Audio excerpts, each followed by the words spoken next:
Salut à tous, je suis ravi de vous retrouver aujourd'hui pour une nouvelle vidéo. J'ai envie de vous faire une petite série de courtes vidéos sur l'amour afin de vous aider dans vos parcours sentimentaux, que vous soyez en couple et que vous ayez des soucis de couple, que vous soyez à la recherche de l'amour, que vous soyez dans une voie de séparation, dans une interrogation. Suis-je avec la bonne personne? Qu'ai-je à attendre de cette relation? Quelle sorte d'amour, si je puis dire, suis-je en train de vivre? Je vais essayer de vous accompagner dans une série de courtes vidéos pour vous aider à définir par vous-même dans quelle relation vous êtes et comment mieux comprendre ce que vous ressentez et la relation dans laquelle vous êtes. Et peut-être revenir à la base de ce qu'est l'amour et surtout de définir et de tendre vers l'amour inconditionnel. L'amour inconditionnel, peut-être en avez-vous déjà entendu parler, peut-être êtes-vous dans un parcours de flamme jumelle, un parcours d'éveil spirituel, où vous allez tendre vers cet amour inconditionnel qui est l'amour de la source, l'amour de Dieu, l'amour de Jésus, des énergies christiques, l'amour de nos guides de lumière, et l'amour qui est vécu de l'autre côté. Cette série de vidéos m'est inspirée par vous, en fait, par le biais de mes consultations. Vous êtes nombreux à me consulter pour vos parcours sentimentaux et à vous poser un milliard de questions. Ai-je rencontré la bonne personne? Est-ce que ça va bien se passer? Comment faire face à nos difficultés? Suis-je pas devant un pervers narcissique? Suis-je dans une relation toxique? Et c'est très compliqué de répondre à ces questions. C'est pour ça que je vais essayer de vous ramener à l'intérieur de vous et de répondre par vous-même à ces questions en écoutant vos émotions, vos sentiments et toutes les interrogations qui vont émerger de votre relation.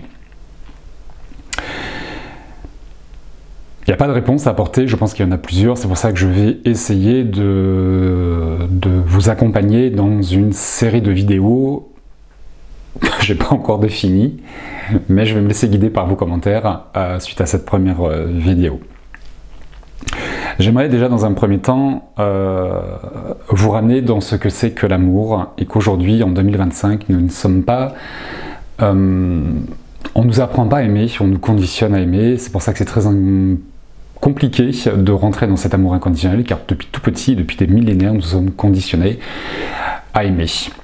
Il y a l'histoire du châtiment divin, d'être puni si on n'est pas gentil lorsqu'on est enfant, il y a beaucoup de chantage affectif, il y a beaucoup de compromis, de concessions dans les couples précédents, dans ce qu'on pouvait vivre avant.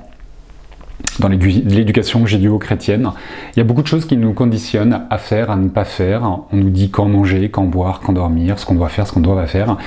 Et que si nous ne sommes pas comme il faut, nous pourrions être punis. Tout ça, ce sont des conditionnements sociétaux, religieux. C'est archaïque, mais c'est dans le mémoire, dans le transgénérationnel, dans tout ce que nous vivons, dans le karma, suivant les pays dans lesquels nous sommes, les courants philosophiques, religieux qui nous accompagnent, ce que nos parents ont vécu, nos grands-parents ont vécu, dans l'après-guerre, dans tout ça. Nous sommes influencés par ça, c'est le transgénérationnel, c'est le karma familial, c'est votre karma, c'est ce qui nous constitue tous, et c'est l'histoire que nous portons, que nous allons devoir défaire petit à petit.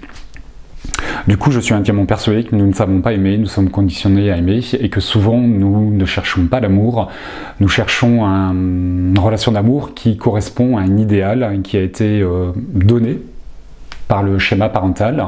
Est-ce que vos parents se sont vraiment aimés? Est-ce que vos parents ont choisi de se marier? Est-ce que c'est pas leurs parents qui ont choisi de les marier? Est-ce que votre maman n'a pas épousé votre papa par dépit juste pour quitter son foyer parce qu'il était toxique? Peu importe, toute votre histoire, l'histoire de vos parents et de vos grands-parents, on peut monter jusqu'à 7 générations, va définir ce que vous vivez aujourd'hui. La dépendance affective, l'obsession, la peur, le manque n'est pas l'amour. Le manque est du manque, l'obsession c'est l'obsession, la peur c'est la peur, et la dépendance affective c'est la dépendance affective. L'amour ne fait pas souffrir, l'amour rend heureux et l'amour rend libre. Et souvent, dans nos quêtes amoureuses, nous sommes dans des dualités. C'est le principe de la troisième dimension. Nous sommes dans un monde dual qui fait que nous sommes bourrés de dualité par le mental et l'ego. C'est ce qui nous constitue, c'est ce qui va définir cette troisième dimension, cette dimension de matière, de dualité, qu'à chaque fois que nous allons faire des choix, rencontrer les personnes, nous allons douter du bienfait de la situation, de la bonne foi de la personne. Est-ce que je suis vraiment dans une relation amoureuse ou dans une relation toxique? Le fait de penser à quelqu'un toute la journée, c'est de l'obsession, c'est pas de l'amour. Le manque, c'est du manque. Et parfois, c'est ce qui fait défaut à beaucoup de personnes. Il y a le conscient et l'inconscient, il y a le non-conscient, il y a la conscience supérieure, il y a l'âme, il y a plein de choses qui vont nous définir également. Ce serait trop simple si nous avions juste un champ de conscience qui nous permettait d'avancer. Il y a une multitude de champs de conscience, en tout cas il y en a plusieurs, un multivers qui nous dit d'aller à gauche ou d'aller à droite. L'inconscient pose des protections et parfois des chapes de plomb pour nous protéger, et ça c'est lié à l'enfance, aux blessures du passé, à l'adolescence, ou peut-être il y a 10 ans ou 20 ans, suite à une rupture sentimentale, vous avez décidé de mettre une protection pour ne plus souffrir, pour ne plus être trahi, pour ne plus être abandonné, ne plus être rejeté, ne plus être humilié, maltraité ou autre. Ce qui fait que l'inconscient va vouloir vous protéger. Consciemment, vous allez vous rencontrer quelqu'un, mais inconsciemment, vous allez protéger quelque chose. Je ne veux pas souffrir, je ne veux pas perdre ma liberté, je ne veux pas rencontrer quelqu'un comme ci, comme ça ou comme ça. Et le plus important, c'est pas de vouloir rencontrer quelqu'un, c'est de prendre conscience de l'inconscient, de cette partie de vous qui est non conscient, qui ne verbalise rien, mais par contre, qui va vous freiner dans votre évolution sentimentale, raison pour laquelle certainement vous rencontrez des relations toxiques, des hommes ou des femmes qui ne sont pas libres, qui ne veulent pas s'engager, ou qui n'ont pas de sentiments pour vous. Quelle partie non consciente s'exprime, et qu'est-ce que le non conscient est en train de verbaliser que vous n'entendez pas? Tout ça se travaille en thérapie, et c'est pas le sujet de la vidéo. La base de votre histoire est en vous, proviendra de vous, et commencera par s'éclairer par votre attitude, qu'elle soit consciente ou non consciente. C'est pas en regardant l'autre, en examinant l'autre, que vous allez comprendre si vous êtes dans une relation d'amour. Il est très simple de dire à quelqu'un « je t'aime » et de ne pas le penser. Il est très simple de dire à quelqu'un « attends-moi, je suis pas prêt » de ne pas le penser, ou de se dire « il ou elle va m'oublier ». Ce qui est important, c'est pas l'autre, ce qui est important, c'est vous, et ce qui se passe à l'intérieur de vous.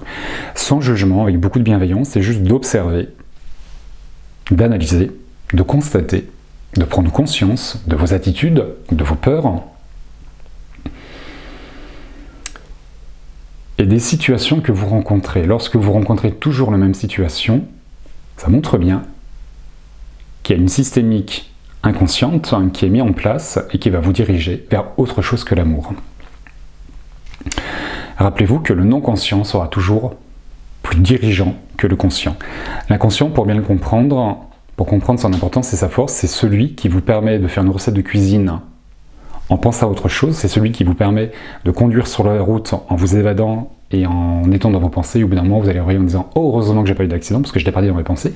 Si l'inconscient est capable de diriger votre voiture, de vous faire passer l'aspirateur alors que vous avez la tête ailleurs, ou de faire une recette de cuisine alors que vous pensez à votre travail, ça montre bien qu'il prend le contrôle de ce que vous êtes sans vous en rendre compte.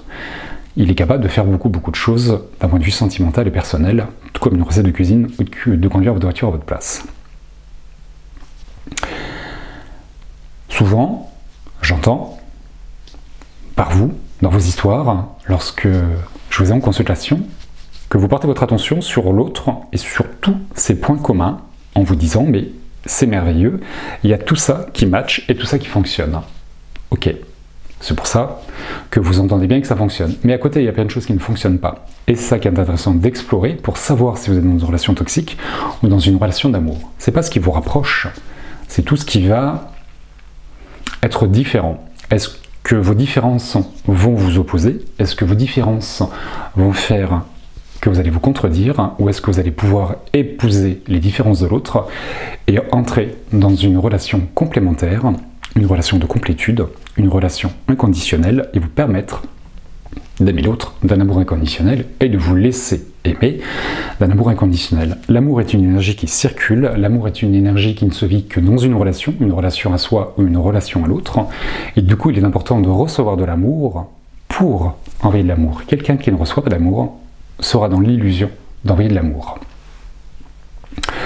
Voilà ce que j'ai envie de vous suggérer pour cette première vidéo. Je vous laisse la digérer et je reviens dans quelques jours avec la suite de comment définir cette relation dans laquelle vous êtes. Voilà, j'espère que ces quelques minutes, ces quelques phrases, ces quelques informations vous permettront de mieux comprendre ce que vous êtes en train de vivre, suscitera un certain intérêt, certaines interrogations et qu'un cheminement intérieur, conscient et inconscient, qui va se mettre en place chez vous. Voilà, je vous embrasse bien fort, je vous dis à très bientôt pour la suite, et d'ici là, prenez soin de vous.